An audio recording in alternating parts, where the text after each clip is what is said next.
pagi anak-anak didik yang saya kasihi. Selamat jumpa kembali di tahun ajaran yang baru, tahun ajaran 2020-2021. Pada pagi hari ini kita akan belajar ilmu pengetahuan alam. Maka kita akan belajar dari pokok bahasan yang pertama, yaitu tentang gerak suatu benda. Anak-anak didik yang saya kasihi, tentu dalam kehidupan sehari-hari kita sering melihat ada gerakan. Bahkan kita sering melakukan suatu pergerakan. Nah, maka dengan demikian kita akan mengamati dan kita akan mengartikan dulu apa itu yang dimaksud dengan gerak. Gerak itu adalah perubahan posisi suatu benda dari titik awal atau titik acuan. Itulah yang dimaksud dengan gerak. Saya ulangi sekali lagi. Gerak adalah perubahan kedudukan suatu benda terhadap titik acuan atau titik awal. Anak-anak didik yang saya kasihi, sering sekali kita melihat benda bergerak. Tetapi gerakan ini ada yang bersifat relatif dan ada yang bersifat semu. Suatu benda dikatakan bergerak bersifat relatif, artinya benda itu dapat dikatakan bergerak terhadap suatu benda dan juga melakukan beberapa macam sekaligus. Itulah yang dikatakan suatu gerak benda bersifat relatif. Nah, yang kedua adalah gerak itu bersifat semu. Apa yang dikatakan dengan gerak bersifat semu adalah gerakan suatu benda yang sebenarnya diam, namun oleh pengamat benda tersebut terlihat seolah-olah bergerak. Jadi gerak semu itu diakibatkan oleh keadaan pengamat yang berada dalam sistem yang sedang bergerak terhadap benda yang sebenarnya tidak bergerak. Contoh, pada saat kita sedang berada di dalam kereta api, pohon-pohon di pinggir jalan terlihat bergerak. Padahal yang bergerak adalah kereta api. Pohon-pohon itu diam. Itulah yang dikatakan dengan gerak yang semu. Nah, bagaimana yang dikatakan dengan kalau ada gerak semu? Berarti ada yang gerak yang nyata. Gerak yang nyata adalah suatu gerak benda yang diakibatkan oleh perubahan jarak atau posisi benda terhadap titik acuan. Itulah yang dimaksud dengan gerak nyata dan gerak semu. Nah, dalam pergerakan-pergerakan ini, tentu kalau dikatakan suatu benda yang bergerak, dia akan mengalami perpindahan dan tentu dalam perpindahan itu ada jarak yang ditempuh.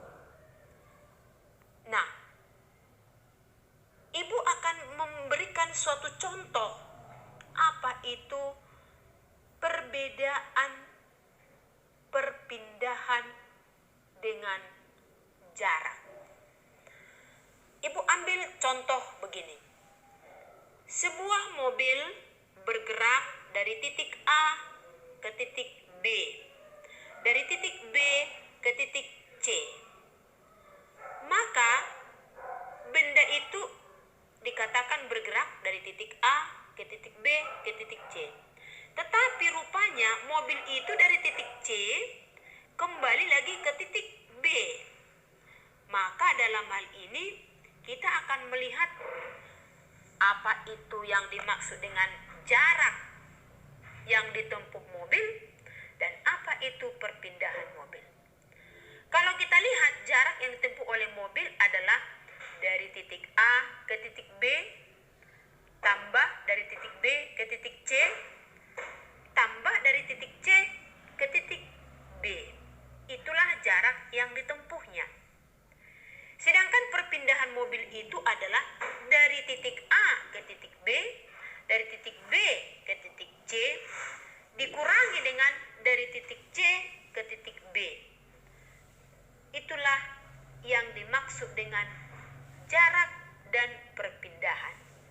Maka jarak itu adalah panjang lintasan yang ditempuh oleh suatu benda yang sedang bergerak, sedangkan perpindahan adalah perubahan kedudukan suatu benda dari titik awal gerak benda ke titik akhir gerak benda tersebut.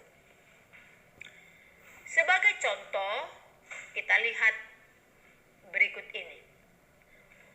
Tadi mobil itu kita katakan bergerak, berpindah dari titik A ke titik B, dari titik B ke titik C.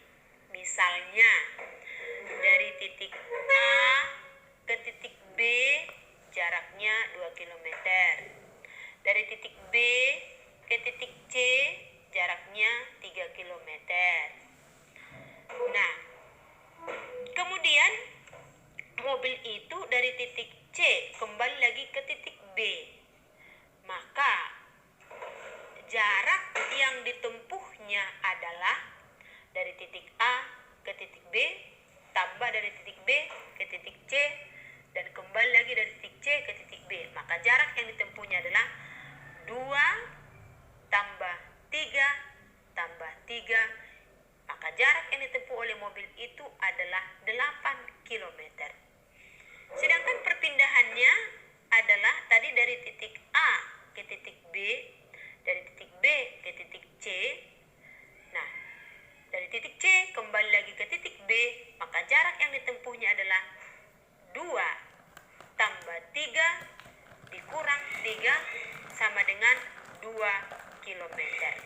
Maka dengan demikian, jarak yang ditempuh oleh mobil adalah 8 km, sedangkan perpindahan mobil tersebut adalah 2 km. Anak-anak didik yang saya kasihi, itulah mengenai jarak dan perpindahan yang sering kita temukan dalam suatu benda yang bergerak. Nah, suatu benda yang bergerak tentunya juga mengalami kelajuan dan kecepatan. Kelajuan itu didefinisikan sebagai perubahan jarak terhadap waktu. Secara matematis ditulis kelajuan sama dengan jarak tempuh dibagi dengan waktu tempuh, atau dirumuskan dengan V sama dengan S per T, di mana V sama dengan kelajuan, satuannya meter per sekon, S adalah jarak tempuh, satuannya adalah meter, T adalah waktu tempuh, satuannya adalah sekon atau detik. Nah, itulah untuk kelajuan. Bagaimana pula dengan kecepatan?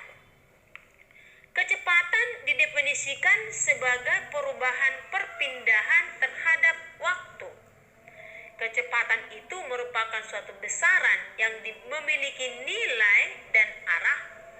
Berdasarkan definisi tersebut, kecepatan dan kelajuan berbeda dalam arah.